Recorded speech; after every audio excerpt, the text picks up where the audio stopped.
একজন মানুষ জঙ্গলে পড়ে গেছে। খাবার নেই, পানি নেই, তার সাথেও কেউ নেই। আমি বলছি বেয়ার গ্রিলস আর তার বিখ্যাত শো ম্যান ভার্সেস ওয়াইল্ডের কথা।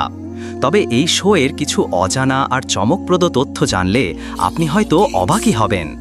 আজকে টেকনিক্যাল সৌরভে জানব সেই সব গোপন তথ্য যা অনেকেই জানে না। তাহলে চলুন শুরু করা যাক। বেয়ার গ্রিলসের আসল নাম কিন্তু বেয়ার না, তার নাম এডওয়ার্ড মাইকেল গ্রিলস। জন্ম আয়ারল্যান্ডে ১৯৭৪ সালের ৭ই জুন।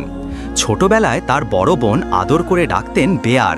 এই নামটাই রয়ে গেছে সারা জীবন।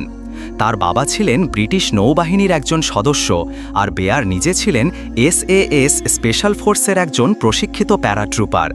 প্যারাশুট ট্রেনিং করতে গিয়ে দুর্ঘটনায় তার মেরুদণ্ডের ৩টি হাড় ভেঙে যায়।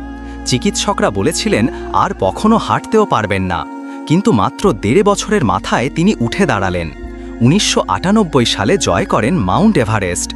এই ঘটনা তার সাহস আর মানসিক শক্তির প্রকৃত পরিচয় দেয়। ম্যান ভার্সেস ওয়াইল্ড শোয়ের প্রথম এপিসোড আসে ২০০৬ সালে। এরপর ২৩টি দেশে ৭৩টি পর্বে মানুষ দেখল কিভাবে বেয়ার গ্রিলস একা বেঁচে থাকেন ভয়ঙ্কর জায়গায়। কিন্তু জানেন কি, এই শো আসলে তিনি একা করেন না। তার সঙ্গে থাকে পুরো একটি টিম। থাকে সার্ভাইভাল এক্সপার্ট, ক্যামেরাম্যান, চিকিৎসক, এমনকি নিরাপত্তা বিশেষজ্ঞ। কিছু শুটিং লোকেশনের খুব কাছেই থাকে হোটেল বা রেস্ট হাউস। অনেক সময় বেয়ার শুটিং শেষে সেখানে রাত কাটাতেন। ছোটখাটো পোকামাকড় তো খেয়েই থাকেন, কিন্তু সবচেয়ে বাজে জিনিস কী ছিল জানেন? ছাগলের অন্ডকোষ, যেটা